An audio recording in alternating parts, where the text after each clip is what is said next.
in his yard. No. You know what I'm saying? No. Look I at him. just He's walked a in mess. and they're getting loud. He is a fucking mess. On the lawn in a helicopter, and I lost. Look who decided to show look who up. the wants to really? The president could be on time for Gozell. Thank you. Yeah. Thank you. Hillary Clinton's on time. Hello, she was. Yeah, She was. all right. But John Melendez. Sit the fuck down. Sit the fuck down. Yes, she Nobody wanted to was go. waiting on you. I've been waiting on you forever. She's not waiting on you. No, you're sitting here. You're He's sitting like, here. What's going on? You're sitting here. He's like, the kids off. All right. that's a jump the kids on. And the kids had to miss Glozell, so now he's really fucked. fucked. I love the kids. Okay, your chair. You need to move your chair up. He's You look like like a Vern baby. Troyer. What the hell's happening? I'm like Vern Troy. Hey. All right, wait. So I just could finish the story and then. All right. So President Obama lands the helicopter before the interview, and I'm like, oh my gosh! I'm like, this brother is real. Holy So I started freaking out, and you see, I'm like, oh, let me calm down because they're about to shoot me. Because no one usually gets up, they see it all the time. They were bored with it, but I've never seen a brother land his own helicopter in his yard. No. You know what I'm saying? Not a lot of brothers with their own helicopter. In his yard. No. You know what I'm saying? All right. So I write, hey, Gloria, it was great doing the show with you. Are you free for dinner this week? Best, John. She writes back, it was great to meet you. I can't this week, but I'm gone for most of May. Hope you're great! ! Okay. All right. So, and then I write back, sounds good. How about June? Then she writes back, I'm crazed. Let's touch base in June. Hope you're well. And, she happens to have a book out. So I wrote back, sounds good. Good luck with the book. Right? And then I said, but if you're free, I write it back again. But if you're free this month or next for even just coffee, let me know. Okay. So then I write to her, Gloria, are you free for dinner next week? This because she specifically said, hit me back up in June. And then this is like last week. It was June. So I hit it back up, just like she said she asked me to. Supposed to follow up in June. So I write back, are you free for dinner next week? And she writes back, this is what she writes back to me, Frank. John, I'm not available to have dinner. Please stop asking. Please stop asking. Please stop asking. So I write back, wow, okay, certainly not the response I expected after we met. Take care. So then I then say, this is why I asked. Please stop asking. Please stop asking. This is what you wrote me. I won't bother you again. Please stop asking. And then, and then I cut and paste where she said, hit me back up in June. Please stop asking. And then this is what she writes to me. John, this is the most amazing thing. And this is why, Royce, I think it's about time that the Me Too movement has got it, the pendulum has got to turn. Because I have done nothing wrong here. Nothing. Did I, ask to see this girl's boobs or, anything crazy? No. She said, hit me back up in June, which I did. Please stop asking. Please stop asking. Please stop asking. And I wrote her one thing. Are you available to have dinner? That's it. Please stop asking. Now, I did nothing wrong. Please stop asking. She writes, John, when a woman puts you off for weeks at a stretch and then is unresponsive, or when a woman is unresponsive, it's a polite way of saying no. Your ongoing requests are inappropriate and creepy. I didn't say this sooner because I am polite and respectful. Please stop contacting me. Please stop asking. Please stop asking. Your ongoing requests are inappropriate and creepy. Please stop contacting me. We're also going to get into the new Stephanie Miller shit.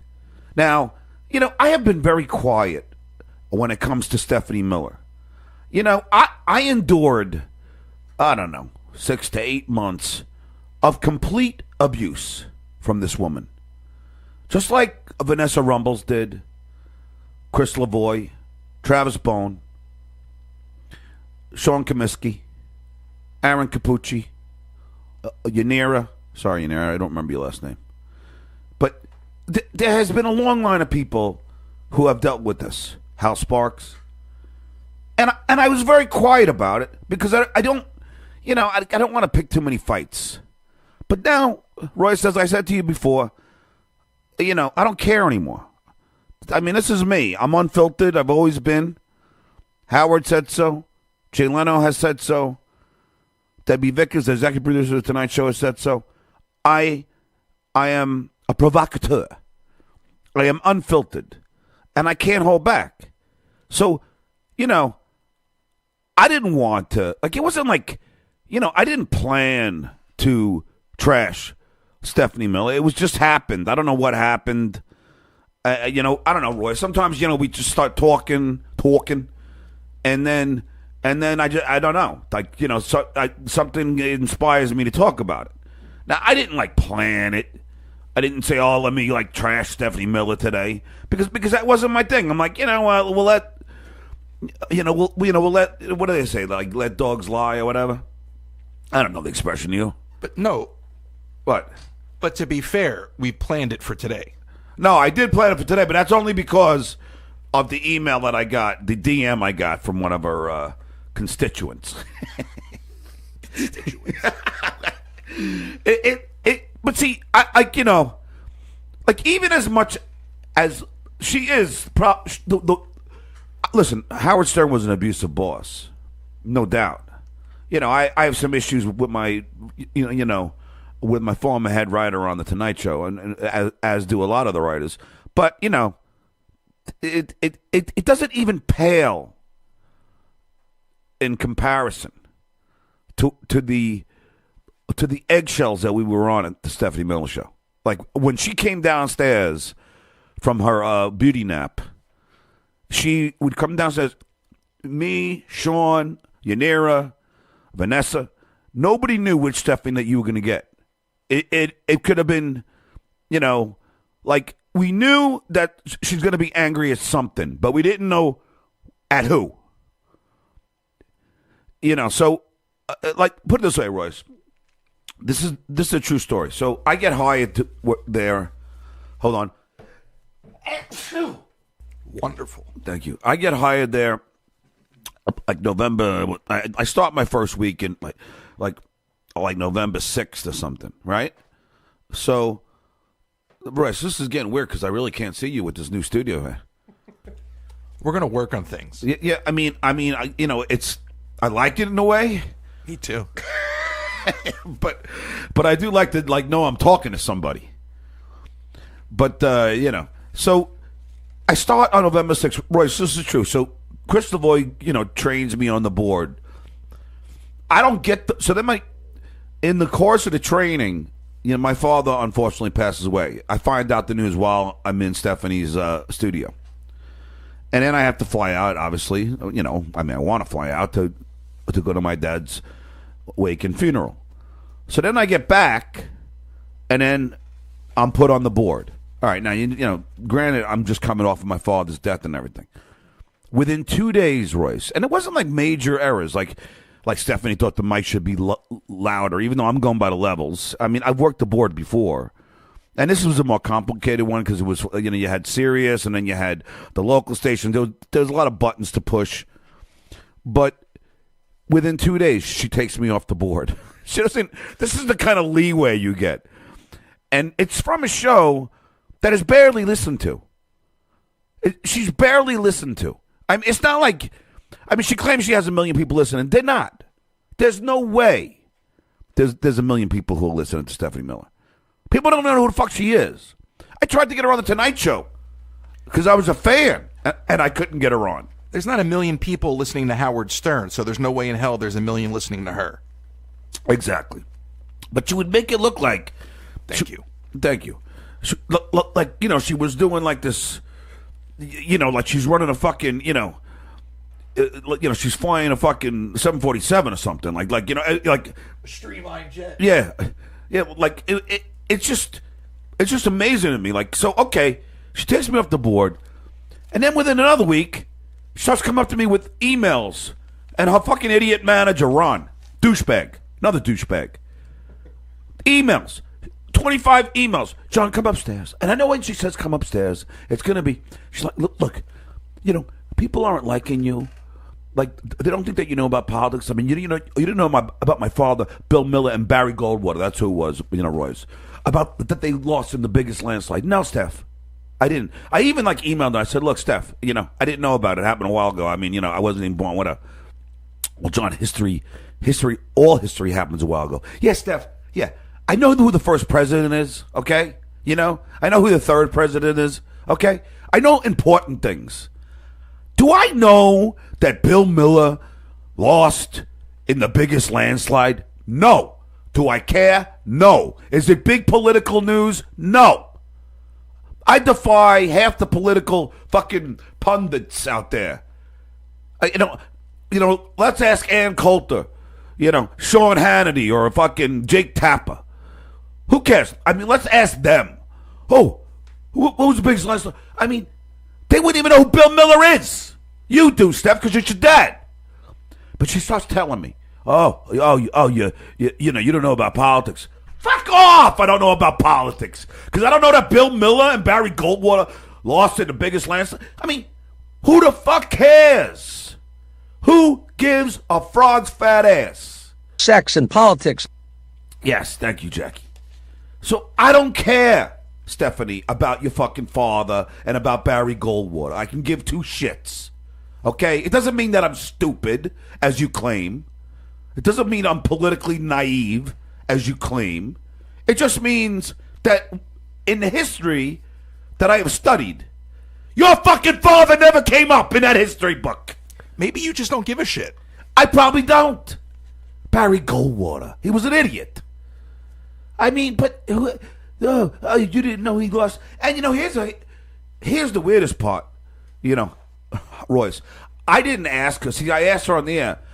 I knew that he lost, but I want to, I thought it'd be fun, like what I would do with Howard. Like, she's too stupid to know that I'm baiting her to be able to goof on me.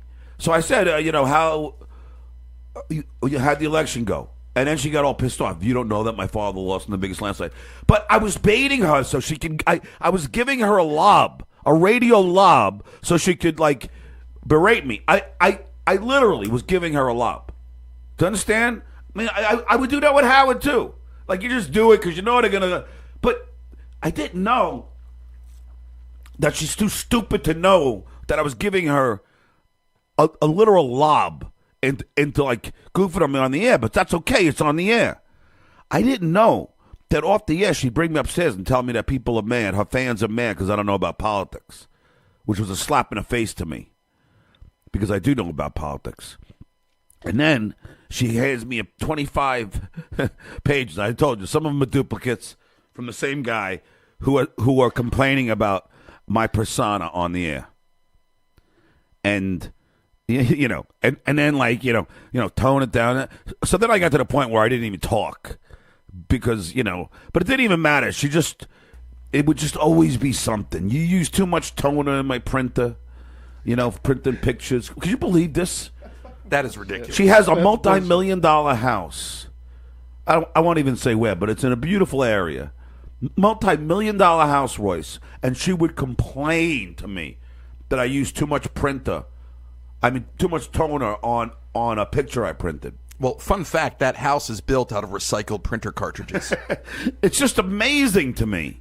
And she would so it didn't, and then if somehow, because I would print from home on her computer, there was a whole system that you had to. Sometimes it would print like something would print twice. Then you get really pissed off. Oh, you printed this twice. That's using my ink. And then sometimes it would just be one blank piece of paper. Yeah, I don't know what you're doing. I don't know why I have a blank piece of paper here. It's Stephanie, don't you have more shit to be concerned with? How about the fact that Donald Trump just won? Don't you have, you're a liberal talk show. Don't you have more shit to be concerned with than the amount of ink that is being used in your printer? Royce, look, 70 Miller has more money than you and me.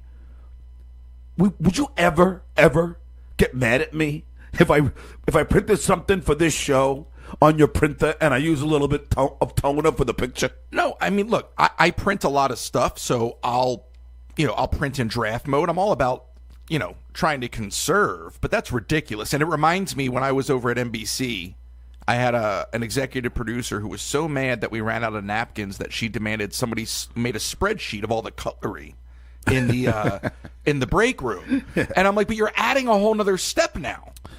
Yeah. No, I know. It makes no sense. Now I have to like go check the inventory, make a spreadsheet. There's a whole other point of failure. So people like that are just micromanagers through and through. Yes, and Royce, I hate that I can't see you because I know that it's probably the first time I'm ever going to say it, but I want to see your pretty face. It's hard to like talk to the back of a computer fucking screen. We're going to work through it. Okay, because I like to be able to talk to you. I'm like right here. No, I know, brother, but I like to see your eyes. I like to see the whites of your eyes, you sexy bastard. But Sexy Miller, Sexy Miller. Sexy Miller. Yeah. Well, she is kind of sexy. But, Stephanie Miller, it just was, like, I talked to Vanessa Rumbles about it, and Vanessa probably isn't happy that I'm bringing him up, but, she's gone.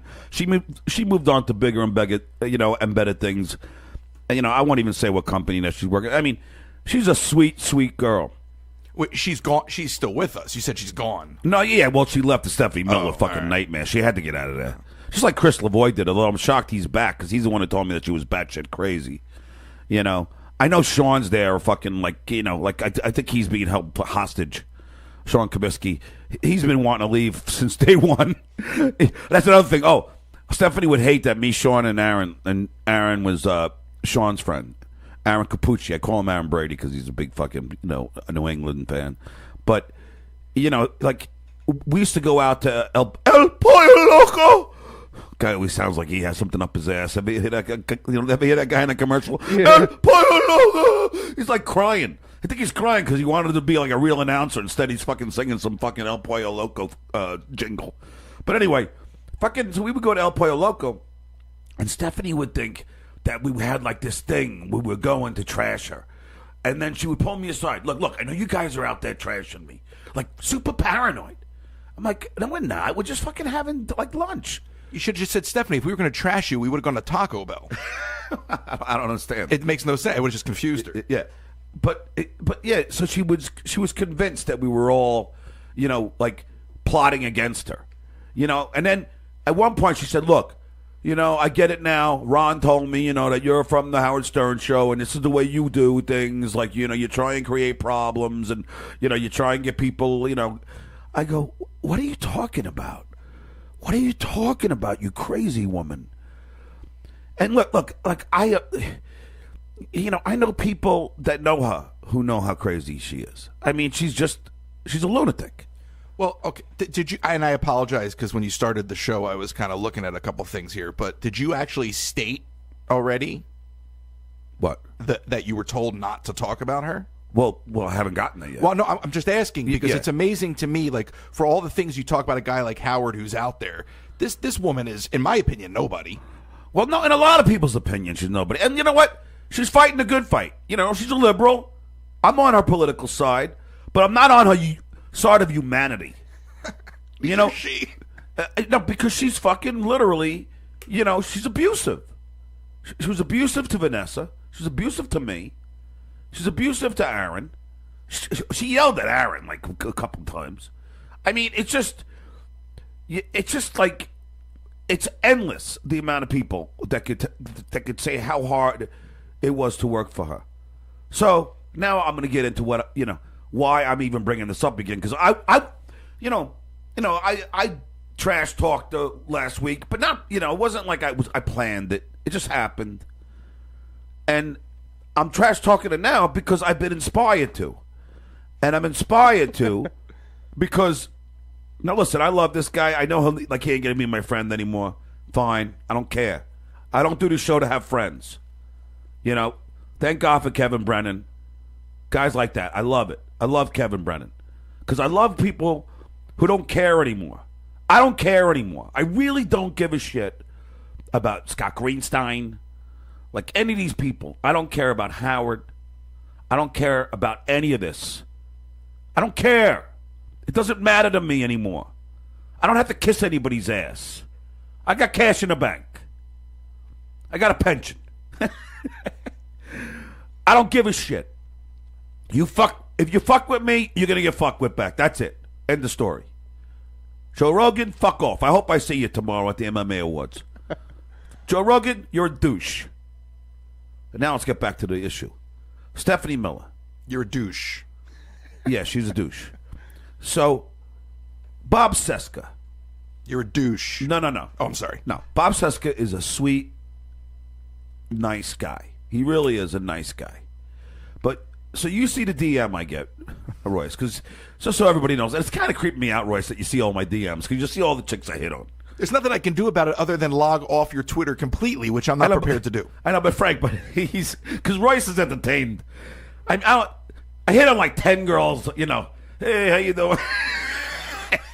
All at once. At that point, it's just playing the number game. Yeah, I do.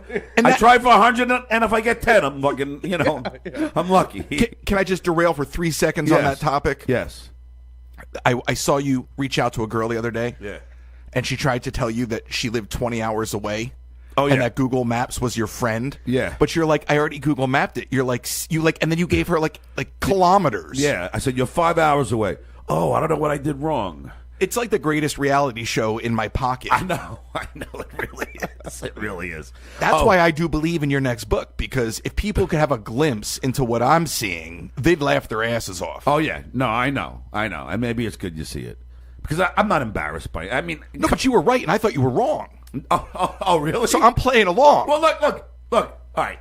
This girl lives in Tallahassee. That's great. I'm in Boca Raton. She tells me Tallahassee is 22 hours away from Boca. Now, listen, here's the thing. I've driven to Florida from New York, and I've gotten there in 20 hours. Exactly. So I'm like, no, I'm sorry. I don't care how long Florida is. There's not one place in Florida that is going to take 22 hours to get to another place in Florida. It's impossible. Unless you drive around in fucking, like, you know, like Serpentine. Like in the in-laws, you know. They're taking a swamp boat? Yeah, exactly. You're in a sailboat, you got to go up. No, there's no way. And I say, no, you're not 22 hours. Well, have you used the thing Google yet before? I go, yeah, I just Googled it. You're 4.5 hours away. Oh, shit, I don't know what I did wrong. What you did wrong is you tried to think and outsmart me is what you did wrong. No, she Google mapped it, and then she chose the walk option, not the drive option. Yeah. That's what happened. Probably. I'm telling you, I played along. I know what happened. Yeah. I'm sitting there mapping it. No, I know. So, okay. So anyway, I get a DM from Bob Cesca. And I love Bob Cesca. And I know he's not going to be friends with me anymore. And it's fine. You know, Bob, I love you, but it's okay. You know, look. I don't lose friends all the time. I actually have a lot of loyal friends, but like if you can't be friends with me because I'm not friends with your friend, if you want to go to high school here, then we can go to high school. But before we get into the Bob Cesca DM, this is very interesting. Everyone should stay tuned because we got a Me Too thing that Royce and I argued about over the phone, but not like in a bad way. I didn't try and hit you with my car or anything, but that was a distance issue. Yes, that's true. But this is something that really I want to say this girl's name. You've told me not to. That's not how I roll. But sometimes I have to follow like my producer's advice because sometimes. Look, I know I can make mistakes. I'm not perfect. I've made plenty of mistakes. So, it's my job to protect the Stuttering John empire. You're like my Brian Wilson. Okay, now here we go. So, okay, let me just first read this. This is our first sponsor, everybody, on the Stuttering John podcast. And this is perfect for me because I'm going to do this. BetOnline.ag. Baseball season is in full swing, and placing a wager on baseball has never been more exciting than with betonline.ag. This week, I'm watching the Yankees versus the New York pathetic Mets. And, yes, I'll bet any Met fan because the Mets suck. But guess what? Because you're loyal listeners of the Stuttering John podcast and CLNS Media, we are giving you an extra 50% added onto your sports betting bankroll bankroll when you go to clnsmedia.com and use CLN550. The best part is the bonus will be added onto your balance within seconds. Seconds, Royce. Seconds, Frank. I know that's how long you last with your wife. Again, support our podcast by going to clnsmedia.com, and you can put in you look for Stuttering John and use code CLN550, and then you're gonna bet a minimum deposit of $25 is required to qualify for the bonus. And please see BetOnline's general rules for additional terms and conditions regarding bonuses. What's that? I'm sorry. We have to adjust the new light, so I know it's a little bright. It's CLNS50. So when you log on to betonline.ag, you're going to want to use that promo code. But support us by going to CLNS Media. They've got a lot of great sports stuff. Oh, it looked like 550. I'm sorry. Yeah, I know. Okay, use CLNS50. That's the code. CLNS50. And we're going to get you doing some bets. Oh no! I'll bet the Yankees versus the Mets. Of course. But you should also bet on some fun stuff. Like for 4th of July, they're doing, like they do the hot dog thing. Oh yeah. So it'd be kind of cool to get into some weird bets. The hot dog thing. Yeah, the hot dog eating contest. Kobayashi and all those guys. Oh, okay. All right, good. So yeah, I'm definitely gonna go on there. So listen, all my whack packers, if you will. I thought we had a good name for them. There's a few we haven't decided. Yeah, but Sean and Keith and Reds. Yeah, Reds Bergamo and Zappa Fan. Go to betonline.ag. Support the show. There's plenty of betting sites. Why not have it be betonline.ag? You are supporting this show. You're keeping us up and running. We don't, it's not like we're sitting there. We don't charge you for this podcast. So go ahead and do that, okay?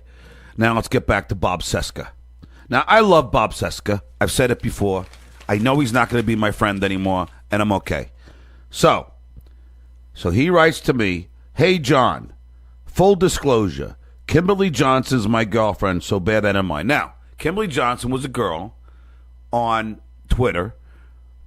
She is a girl that would tweet liberal things that I enjoyed.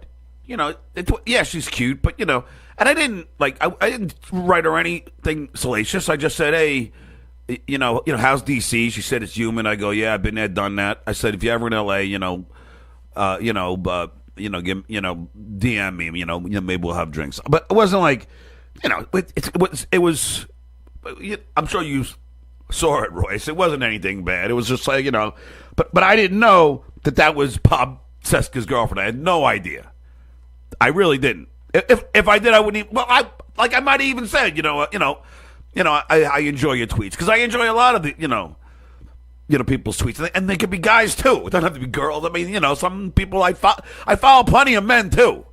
And might I add, you do pretty well with a lot of these responses. A lot of people just like talking. Yeah. So, all right. But anyway, okay, keep that in mind, which is cool, Bob. I would never hit on your girlfriend. I didn't know. Also, I think you're great, but I can't be friendly with you if you keep busting on Stephanie Miller on your show. I'm sure you understand the importance of loyalty, especially in our line of work. Thanks, man. Now listen to me. Now, I wrote back to him, A, I did not know that Kimberly was your girlfriend. I just saw her tweets and liked them. B, Bob, what are we in high school? And I mean that. I mean, he can't be friendly with me.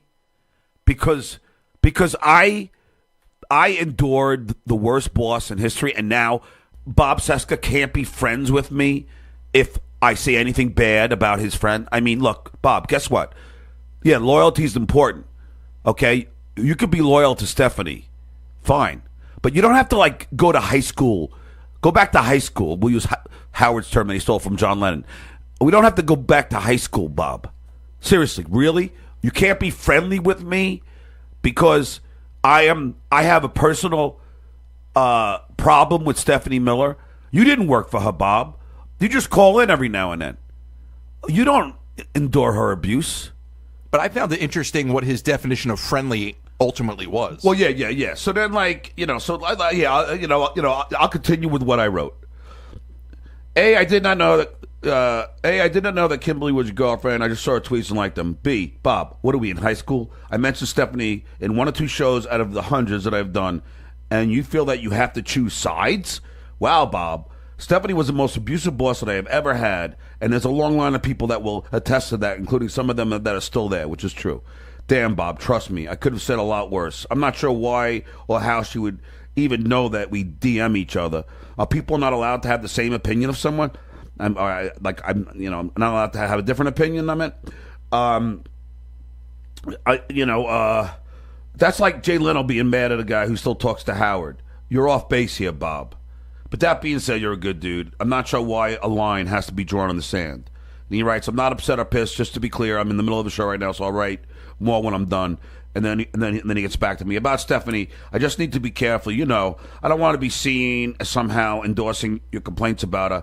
So if I'm a little distant for a while, that's why. I value her friendship and my professional relationship with her. And I don't want to be caught in the middle of her in the middle of any feuds. I don't want to be caught in the middle of any feuds that might arise, given that I know both of you. As for Kimberly, I just thought I'd send you a note of clarification in the interest of full disclosure, no harm, no foul, etc. And then I wrote back, I didn't include you at all. I didn't know how anything I said could compromise that. You're entitled to your opinions of her, and as I'm, and I am as well. But that being said, I rarely talk about her. I try not to think about my time working for her, trust me, which is true. And then he writes back, I have no reason to doubt you, but I thought our friendship deserves the honesty of telling you why I might not be retweeting your stuff as often as before. Pure narcissism. Oh, all right, Bob. You know, the other night we were talking about Jackie and why Bob Seska doesn't tweet you. Those are the 2 hot topics. Okay, Bob. Don't retweet me anymore. Oh, damn, that hurts. But that's so much more about him than you. Yeah. And I wrote back, I get the retweeting thing. I just thought you meant that you couldn't be friends with me, which would be a shame. Heck, I'm still friends with Ronnie the limo driver, even after my book, LOL. I'm trying to be light. Of course. But, I understand the retweeting because then Stephanie will see that. But what kind of power? I don't even, look, Royce, it's so silly to me. What kind of power does Stephanie Miller have over you, Bob, that you feel that by you being friends with me would jeopardize your relationship with her? That is the most ridiculous, childish thing I've ever heard in my life. Seriously. That is like, could you imagine, like, Jay Leno is the greatest guy in the world, and everyone could learn something from Jay Leno. Derek Jones, that hack who now is writing for Howard Stern. Do you think Jay Leno, wouldn't still be friends with him? Of course he would. If Derek wanted to go to the garage, I'm sure he has been there since he started with Stern. And Stern pummeled Jay for years. Jay Leno, Bob, you have to learn something from Jay Leno. He's not in high school like you are. Jay Leno is not going to fucking ban somebody from being their friend, because they are now friends with Howard, who has trashed him. That is fucking ridiculous, Bob. I just think, I know what you're saying, though, because essentially, Royce, what I'm reading is that Bob knows how crazy Stephanie is. So he knows that she would, block him. So he has to cover his ass. So I'm gonna play devil's advocate here, and I'm gonna give Bob the benefit of the doubt here. He probably knows how batshit crazy Stephanie is, so he's afraid to do anything with me because it could jeopardize his on-air time with Stephanie. No, and the thing is, everything that he said starts to unravel as you start to respond. Well, yeah, but because I'm not going to let somebody. First of all, look, again, I know Bob is gonna, he's not going to be my friend. I don't care. I do. I like the guy. Don't forget, Bob Seska, just for all people who are listening, it was our year anniversary of the Trump phone call. Bob Seska was the first person I reached out to, and he ignored me. And when I told him that I had this juicy piece of fucking tape, and Bob ignored me. And Bob is the one who wrote back, the next time you fucking say, to get back to you immediately, I will. But it's okay. I reached out to Bob. I like Bob. And I thought he would be a good person to start with in the media. But that being said, Bob, you don't have to choose sides, okay? my experience with Stephanie Miller is a personal experience. Okay, I was the one who bore the brunt of that. Okay, not you. Don't fucking, I'm the one who suffered the fucking pain and angst of having to go to work with such a lunatic. Not you, Bob. So don't tell me what I'm allowed to say or don't say. It's like John Fugelsang probably won't talk to me anymore either. And I love John. I do. I think he's a funny fucking comic, and I love his politics. But, John probably, because, look, I mean, let's face it, like, Stephanie does this sexy liberal comedy tour, and it makes a lot of money for John. John probably makes $5-10 grand a gig. He doesn't want to say goodbye to that money. So they're all afraid. Well, I think this was a preemptive thing that he sent to you, basically trying to say, without saying it, I want to keep my distance from this. I don't disagree. I want to keep my distance. That's what that read like to me. Yeah. So now he's going to listen to this show, like a lot of people are. I mean, our numbers are going through the roof, and he's going to listen to this show, and then he's going to text, DM me, and say, "John, I'm sorry, I can't be friends with you anymore." Okay, Bob, listen. Look, let me save you the DM. You don't have to send it. Okay, it's okay. If you don't want to be my friend because I have a problem with Stephanie Miller, fine. Stephanie Miller was horrible to me. She's been horrible to a lot of people, and she deserves her comeuppance. Okay? I don't give a fuck that she's on the same side of the political scheme as I am. I don't care. I don't care. My father had just died, and she gave me 2 days to recover and work the board as she deemed appropriate, which, by the way, wasn't really the way. I mean, I'm looking at the levels. She was way too hot. But, I don't care.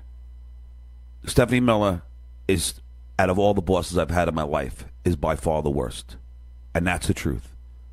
Howard Stern is an angel next to Stephanie Miller. Because there's different ways. There's different ways to be abusive. And Stephanie's is the passive-aggressive way. And it's horrible to it was horrible to have to wake up to that. And I know everybody, who has experienced her on a professional level know it to be true. Mark Maron didn't talk to her for years. I'm the one who repaired that. But, there are Hal Sparks. Stephanie had a big problem with because he wanted, she claimed that he wanted more money than anybody else for a show. But then we had Hal on here and he said, no, that's not true. I just couldn't work in the same market, which I know is true. As a comic, it doesn't stand. If you do a show if I do a show in Vegas, I can't do another show in Vegas for 6 months at a different venue. That's just how it works. And that's like an unwritten, sometimes it's in the contract, but that's an unwritten, you just can't. That's how you burn bridges. And you don't want to burn bridges when it comes to people who are booking you and paying you to do something that you love doing. No, I'm not going to do that. So Hal, I understand why Hal couldn't do it. It ain't the same story that you told me, Stephanie, but because Stephanie, you only see things the way you see them, and it's just your little like tiny fucking tunnel vision point of view, and you don't see it from the bigger scheme. So Hal Sparks, I love you. I hope by me trashing Stephanie, it ain't gonna fucking affect us. John Fugelsang, I think it might, because like I told Drew Royce when I was on his show, he told me to shush. When I would, I made one joke about Stephanie Miller. So, John might, he might not want to be my friend. I don't, it's fine. I'll live. I have enough friends. I don't need any more friends. I'm your friend. Yes, you are. And so is Frank Bocanegra. Oh, yeah. But he's more my friend than your friend. Remember? Well, yes, I know. Like, hence, if you watched last week's show, you can see me trying to run over Royce. but I would never have run over you, Royce. I mean, I was just fucking... and you weren't even scared. You were laughing the whole time. I wanted you to hit me because I wanted all your Howard Stern memorabilia. But I wouldn't have. And you were laughing the whole time because you knew I wouldn't have. I was so close to owning that popcorn tin. It's not even funny. The popcorn thing. That Howard gifted you. Oh, yeah. The whole time I'm standing there, I'm like, this is going to be mine. Yeah. Maybe the check is in the bottom. No, I would never. I don't look to cause any physical harm on anybody. All right, so that's it. So Bob Cesca, sayonara. I mean, c'est la vie. Yeah. I mean, I wish it didn't have to be this way, but if I'll still be your friend. I'll still retweet you, Bob. But you're a bigger man than he is. Yeah. But I understand that because I know because his bread is buttered. He does like Stephanie's show. He probably gets another 10, 20 people who listen to his podcast. So it adds up fast. So he can't lose that. It's funny. Robert Myers is the guy who came to one of my shows in Nebraska, and he was a big like Stephanie fan, and I told him all about this shit, and then he DM'd me and was like, now like he talked to some other caller, and he goes, yeah, now I'm like hearing what a monster she is. So that's just how it is. Yeah, you really upset everybody last week. It was fantastic. Oh, I know. We haven't. This is just tip of the iceberg. I mean, we haven't even talked about Jackie yet, and we have to. And okay, all right. So, as soon as you mention his name, it's just like a sharp turn. No. Let me stay focused. I have to stay focused here. So that's it. So we close the door on that nightmare. And, I don't really plan on, like, bringing her up again unless, like, I'm prompted to. What the fuck is that? I'm telling you, 20 minutes. 20 minutes what, left? Yeah, so that's all I was telling you. Oh, we only have 20 minutes left. All right, so then I have to then... Roughly. I drank roughly a case. Okay. No, that's an old... There was a Tennessee tuxedo? No, that's the Tennessee. I never heard of a computer before. No. When there's this guy who was a trumpet player with me and Paul Romeo when we were in third grade, but his name was Michael Erickson, and when in high school, like my friend Jerry saw him passed out, like at a park sleeping, and then he goes, "Hey Michael, you're right," and he goes, "I drank roughly a case." It's like the Jackie quote to you, Royce. What was it? I'm unpleasantly wide open. What was it? He's unpleasantly. It was. I'm embarrassingly wide open. Yeah. Well, we're gonna get to Jackie, but first, now, Royce. Now this is very interesting. Now, really, ladies, if you're listening, and men, and everybody in between, this. You and I had a discussion about this, and you said don't mention this person's name, and I'm going to go by that, but I might not. Oh, then I'm going to have to just edit it out. Oh, all right. Well, it's up to you, because no. It's entirely up to you because I respect you, dude. I'm not going to do something, So, here, let me get to the. All right. So here we go. This is something that I couldn't wait to freaking hear. I mean, I couldn't wait to say. Okay. Now, I do various TV shows, right? Now, I'm going to be very vague here. And I do this one show for a station here in California. Is that okay? Yeah, that's fine. I'm going to try to guess, but go ahead. Okay. So, I do one of the shows, and this girl... cute, smart, who did the show with me, after the show, asked me to take pictures with her, which I do. And then, she asked me for my Instagram, which I give her. She asked me for my Twitter, which I give her. And my email, which I give her. And I say to her, yeah, if you want, we go out for drinks or something. She said that would be great. Okay. Now, have I done anything wrong? No, but I think I know who it is. Who do you think? I'm not going to say anything yet. You just keep going. Okay. So now I got to. Now I have to take this. So okay. So I email her to follow up. It's an older lady, right? I'm not going to say. Just go ahead, take a guess. Gloria Allred. Yes. Really? No. But we'll call. You know what? Let's just call this girl Gloria. But Gloria, she could have been a good-looking lady when her daughter's not that bad looking. No. I'm sure she was cute when she was younger, but I know it's not Gloria. But we'll call her Gloria. It was Gloria. But go ahead. All right. So I write, "Hey Gloria, it was great doing the show with you. Are you free for dinner this week? Best, John." Okay, Frank, is that inappropriate? No, it's polite. Okay. She writes back, "It was great to meet you. I can't this week, but I'm gone for most of May. Hope you're great!" Exclamation mark. Okay.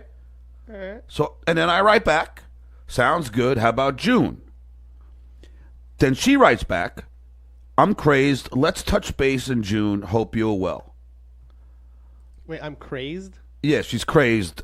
And, she happens to have a book out. So I wrote back, "Sounds good. Good luck with the book." Right?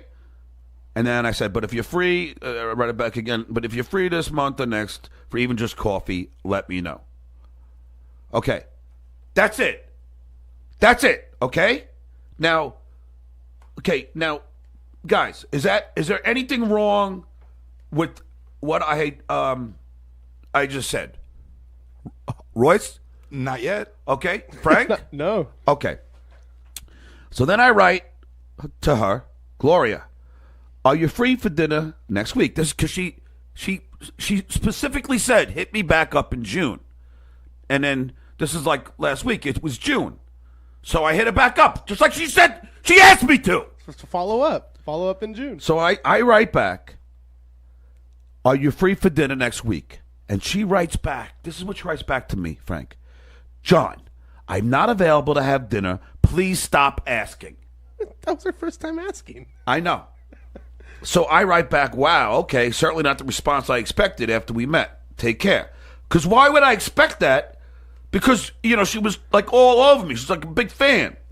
So then, so then I then say, "This is why I asked. This is what you wrote me. I won't bother you again." And then, and then I cut and paste where she said, "Hit me back up in June." And then this is what she writes to me. "John," and this is the most amazing thing. And this is why, Royce, I think it's about time that the Me Too movement has got it, like, the pendulum has got to turn. Because I have done nothing wrong here. Nothing. Did I, ask to see this girl's boobs or, like anything crazy? No. She said, "Hit me back up in June," which I did. And I wrote her one thing. "Are you available to have dinner?" That's it. Now, I did nothing wrong. She writes, "John, when a woman puts you off for weeks at a stretch and then is unresponsive, or when a woman is unresponsive, it's a polite way of saying no. Your ongoing requests are inappropriate and creepy. I didn't say this sooner because I am polite and respectful. Please stop contacting me." And I just wrote back, "I just thought that you were busy promoting your book. I'll never contact you again." Okay, Royce. Now, I want to bury this woman. Seriously. But now, go ahead and say what you said to me on the phone. I'm just trying something here. I'm sorry. What? So what I said to you on the phone was, well, first of all, I think you didn't do anything wrong. But in this day and age, it's so volatile. You don't want to do anything to create any backlash where someone can then twist it and then use it against you. That's the problem. That's the culture we're in. Yeah, I know. But see, do we have to succumb to this culture and let this woman step on me and try and make me out to be the villain when I didn't do anything wrong? I didn't I just followed up like she told me to.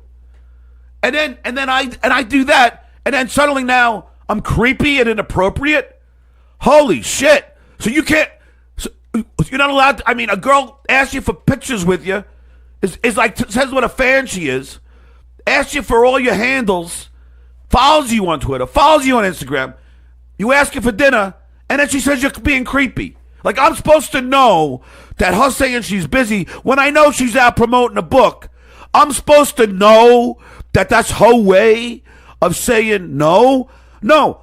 You know what, Gloria? If you wanted to fucking tell me no, the polite way would just to say no.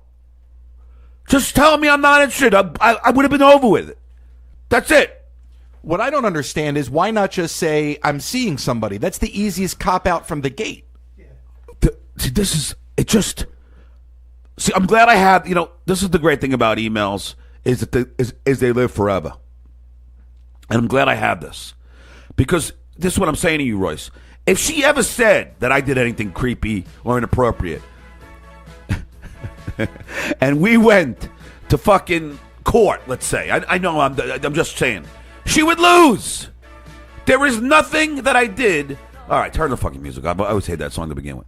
There's nothing that I did that was creepy or inappropriate. Frank? No. Nice. Yeah, nothing that I did.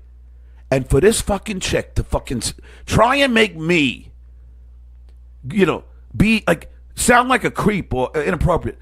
Look, you got the wrong dude. Okay, Gloria? You got the wrong dude. I wasn't being creepy or inappropriate. I asked you out. You said you were busy the whole month and hit you back up in June. When June came around, I emailed you again, and then you scolded me. Did she use the term unsolicited requests? No. I thought you said something like that. Because, how can it be, how can you not, the term, but when people say, oh, it's unsolicited, I didn't want that. Well, I just asked you. I get, if you say, no, I'm not interested, and then I keep following up, then suddenly you're creating a problem. No. But you gave her many opportunities to say, I'm not interested. This is what she wrote. John, when a woman puts you off for weeks at a stretch and then is unresponsive, or when a woman is unresponsive, it's a polite way of saying no. Now, listen, Gloria, are you speaking for all women here? Or is it maybe true that some women are actually busy for a stretch? When I know that when I had my book, when it came out, I was busy for a whole month. We didn't have dinner for weeks. So now I'm supposed to now. You're speaking for all women. So now you suddenly have your finger on the pulse of all women when you say, John, when a woman puts you off for weeks at a stretch and then is unresponsive, or when a woman is unresponsive, it's a polite way of saying no. So, okay, you're speaking for all women. What? So I happened to be listening to Sternthology yesterday. And Matthew McConaughey was telling a story about how he met his girlfriend. Yeah. And he was saying how they hung out, and then he asked her out to dinner. And she's like, I can't tomorrow night. It's my father's birthday. So he asked her out the next night. And she's like, I can't. I had something else going on. He kept asking her. And finally, there was a night where she wasn't busy, and they hung out. Well, and now they're married. Yeah, I know. Look, read my book, The Story of My Channel 9 Girlfriend, Karen Harris. I still love the girl to this day. Karen and I, the first year, I would ask her out, and then she would say no, but I would say, hey, how about come see my band, and she even told the executive producer to come up to me and say, stop bothering her. The next year, we became boyfriend and girlfriend. But I get it, but this is, that's even, that, God forbid that was 1990. But, it was a whole nother day and age. But this is just very innocent. Now, I'm going to read this again. John, when a woman, this is for all the people. Just to know, this is what this chick, and I'm not going to say her name, and Royce, I get why you're saying that. Because, then she can make a bigger deal. She's looking to make a bigger deal. Yes, exactly. Because she's that kind of person. Yeah, and the more that I'm talking about it, I see your point. Thank you. No, it's okay. See, that's that means a lot to me because I'm looking out for you. No, and I'm the first person to admit when I'm wrong. I'm not like a Howard Stern. He'll never admit when he's wrong. I'm not a Donald Trump to never admit when he's wrong. You are like a Howard Stern. You do 3 shows a week. Yeah, but I'll admit when I'm wrong, and that's why I seek the advice. And you and I had a healthy discussion, and I'm taking your advice. So Gloria writes to me. Here we go. Gloria says, John, when a woman puts you off for weeks at a stretch and then is unresponsive, or when a woman is unresponsive, it's a polite way of saying no. Your ongoing requests are inappropriate and creepy. I didn't say this sooner because I am polite and respectful. Please stop contacting me. Oh my God, get over yourself. At some point, you have to get over yourself. You are a loon. A loon. Yeah. And how dare you accuse me or say I'm being creepy because I emailed you and asked you out twice. That is fucking unbelievable. But she gave you her email. Yes, and she said, hit me back up in June.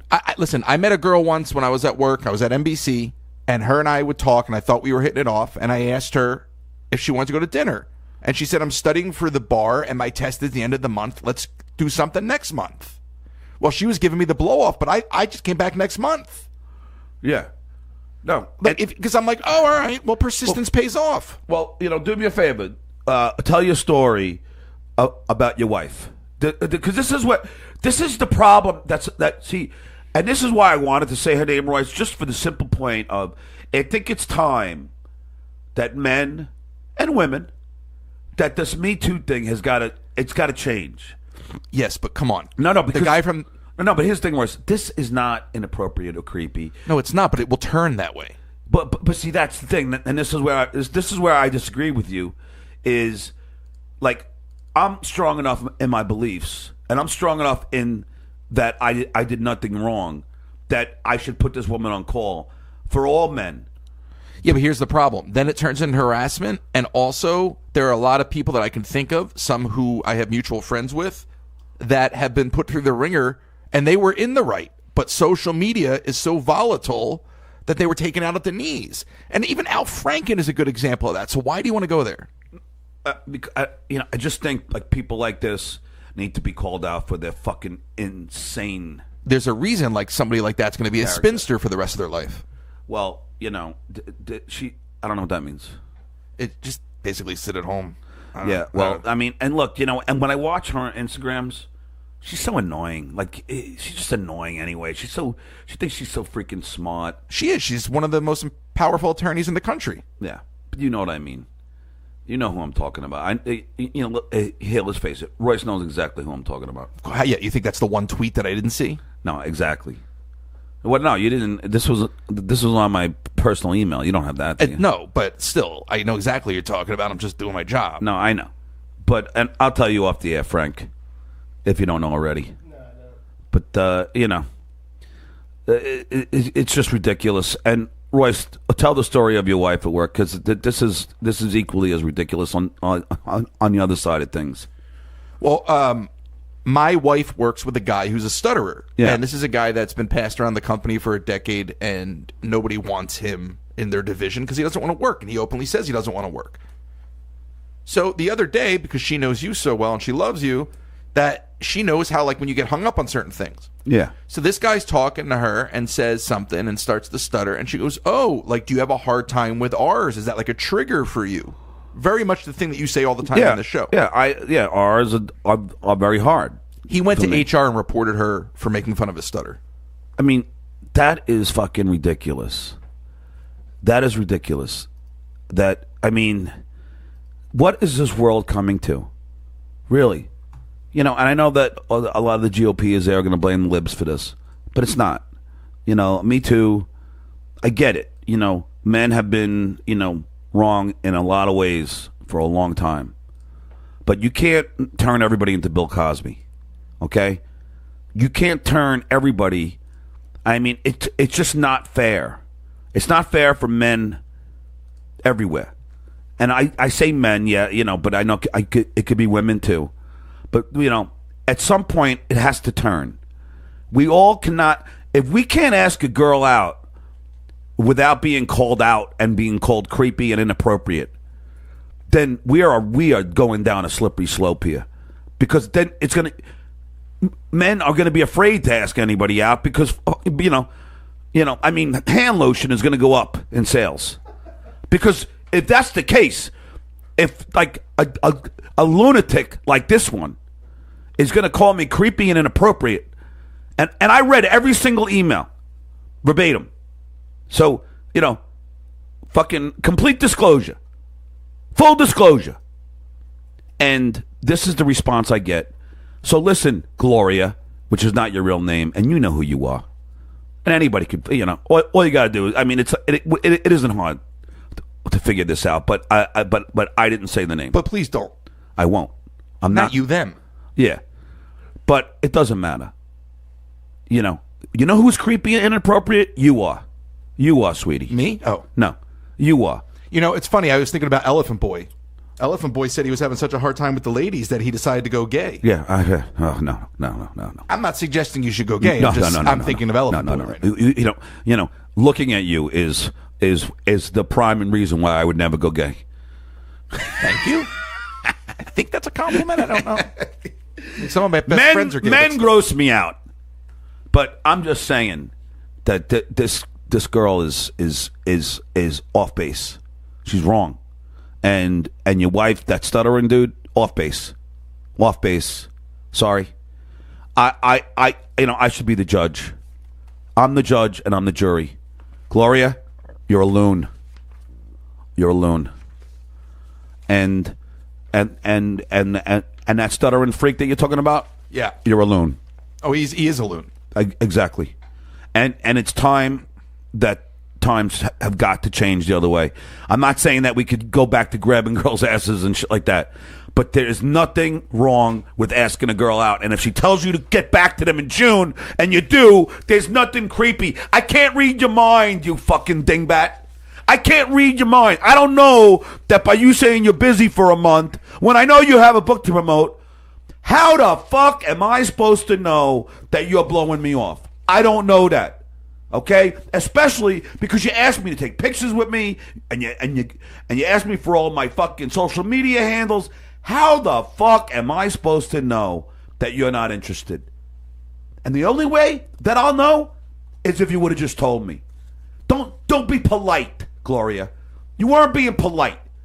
You couldn't wait to knock me down, but you didn't knock me down. You didn't. You made me stronger because because people like you are what's going to make the Me Too thing fall apart. Times are changing, and I have a news story to prove it, if you will. Yes, please do, Royce. All right, so let's do some news, because you just made a really interesting point, but yet a woman in Alabama has been charged with sexual assault and torture after allegedly using a sex toy to sodomize an unconscious man under the influence of a date rape drug. A woman by the name of Jennifer Marie Johnson, a 36-year-old self-described prostitute, was pulled over and her vehicle was searched, and they found shocking videos of her anally raping an unconscious man with a sex toy.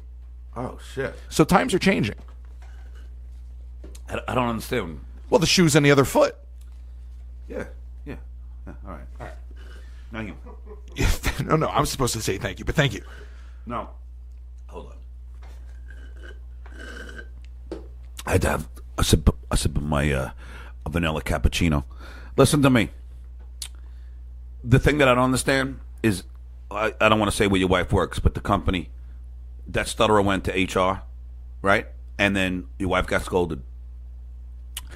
Where the fuck are you, Scott Greenstein, when you have J.D. Harmeyer texting girls, interns, while he's a full-fledged employee, asking girls to give him their panties after they go to the bathroom? Where are you, Scott Greenstein? Now, look, what I did to this, asking this girl out was not inappropriate. What your wife did, Royce, asking a guy if he gets caught on certain contents, that is not inappropriate. What J.D. Harmeyer did is beyond inappropriate. And where are you, Scott Greenstein, Marcy Turk, Howard Stern? How do you let J.D. Harmeyer still work there? How is he not fired? I demand for J.D. Harmeyer to be fired. And I'm telling you, if I can get these girls to come out, because they want to enough that they told my mom the texts and everything. They want it. I mean, something about them. I think they want to come out. I think they want to say something. But then they're like half. They're like, I don't know. Do I want to fucking open a can of worms? Oh, but you should. You have a lawsuit. $1 million lawsuit. Sirius would pay you each $1 million just to make you guys go away, because that's how bad that J.D. Harmeyer is, and that's how bad they have to, brush this under the carpet. Where are you, Zippy? Fucking Ross Wallback fucker Zapin. Where are you? You're in management. Where are you? Yeah, you You're too afraid because you're too busy cheating on your wife. Yeah. Allegedly. All right. Allegedly. Okay, Royce, I said allegedly. That's fine. So a man. Allegedly. I'm just going to try to plow through with the news. Okay. A man in South Wales was surprised. Wallback fucker. You creepy dumbass. Cheating scumbag. A man in South Wales was surprised to hear his virtual assistant, his Amazon Echo, respond to him when he asked it to play some music, and it said, "Sure, here's your playlist, shithead." Wait. I'm sorry. I couldn't focus. I'm sorry, Royce. A 29-year-old man Yeah. was upset that his Echo device called him a shithead when he asked it to play music. Yeah. So he said he tried to cancel his subscription. He had a short conversation with customer service. And the next day, the thing just started name-calling him, including calling him a shithead. So then he reached out to technical support again. They acted surprised. They kept apologizing. And then I guess they offered him like an $8 Amazon credit. What? How bad are you as a person if your Alexa or whatever is starting to fucking call you names? I mean, how big of a loser are you that even your fucking device knows you're a dumbass? I mean, that's amazing. And by the way, Royce, I'll say this again because I know you get nervous. Ross Zippy Zapin, the alleged cheater. I don't know that for a fact. Okay. Well, who cares? No. I thought you were getting worried. No. I'm more what looking at numbers and time. Okay. So I'm going to do one more story and then Yes. we'll get out of here. Okay. Yeah. You'll like this. And by the way, I want to thank Reds Bergamo. These guys are constantly sending me stuff. He sent me this story, and actually something else just came through that we'll talk about on the next show. Yeah. Tomorrow's show. But Senate Minority Leader Chuck Schumer announced he's reintroducing a bill to decriminalize and regulate marijuana at the federal level. The legislation, which was first unveiled last year, would remove marijuana from the Controlled Substances Act. Substances, wow. And he's working with Representative Hakeem Jeffries from New York. So the two Democratic leaders are trying to push through the federal decriminalization of marijuana. Well, that means a lot to all three of us since we're all potheads. So, thank you, Chuck. Actually means nothing to us because we all live in California. Yeah, true. California, I say what you want. I mean, yes, I'm a New Yorker at heart, but California is way ahead of the rest of the country when it comes to, socialized medicine. I mean, I got an actor friend who's on Medi-Cal, and she gets all her medical for free because she doesn't, she doesn't make enough money. I mean, say what you will, but I mean, I think that's pretty fucking awesome. And she's on CalFresh, so she gets like it's like the equivalent, I guess, of food stamps, but it's like a credit card, and she gets to eat for free. So say what you want about California, but California's way ahead of like the rest of the country. I mean, we should just fucking. I say we secede from this fucking crazy fucking lunacy that's become our government. But all right, everybody, thanks so much for listening to the first Stuttering John podcast since I got back from Boca Raton. I had two great shows at the Black Box Comedy Club in Boca Raton. I thank Randy, the owner, who is very gracious. I thank all the people in Boca who came down. I thank people at the Miller Ale House, to where I drank and got inebriated. I thank the few people who got me stoned in Boca Raton. I thank my good buddy Patrick Buckley for letting me stay at his house. Patrick Buckley is the one who made out with Fred's wife in Tony and Tina's wedding. He's the one that fucking threw that pushed for Fred off the ledge, but I hung out with Patrick, and I thank him. Everyone can follow me at Stuttering John M, and you go stutteringjohnmelendez.com. I will be at the MMA Awards tomorrow, Tuesday. No, the awards are on Wednesday, July 3rd at the Palms. I'll be presenting. Would you believe this, Royce? The fucking, I finally thought about it because they picked me up today, in the car and everything. And I finally thought about it, and they never told me what to wear. So I email them. I go, hey, what should I wear? Well, a tux is appropriate, or a suit. I go, a tux? I don't own a tux. Who the fuck owns a tux? And they go, or a suit. I go, all right, now I gotta make sure my suit's clean. I don't have 18 suits. I wish they would have fucking told me. But I hope I see Joe Rogan there. Because, you know, hey, the bigger you are, the harder you fall, Joe. But think Joe would take a swing at me? I don't think so. I mean, I hope so I could sue him. If he does, make sure someone's videoing. It doesn't matter. If he takes a swing at me, fucking great. I'll sue you, Joe. Okay? That's how it works. You're a fucking, you know, big fucking lunatic. I see you in the gym when, I used to see him at 24 Hour Fitness, and the guy's like fucking, look, I'm not saying but he looks like he's taking steroids. I'm not saying he is, but I mean, the guy's just like fucking, he's got muscles on muscles, especially inside his fucking head. Big fucking muscle head. Anyway, I'm looking forward to running into Big Joe. All right.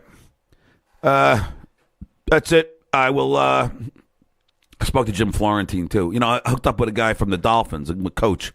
So now, if I'm not a fan of the Dolphins, but if they are playing in L.A. against the Rams or the Chargers, he'll get me tickets. But he's good friends with Jim Florentine, so we called Jim, and Jim called us back, and Jim and I had a few laughs. I love you, Jim. And that's it. Well, anyway, thank you, Erwin. Thank you, Frank. Thank you, Royce. And we'll see you tomorrow on the Stuttering John podcast. Stuttering John saying, "Kiki."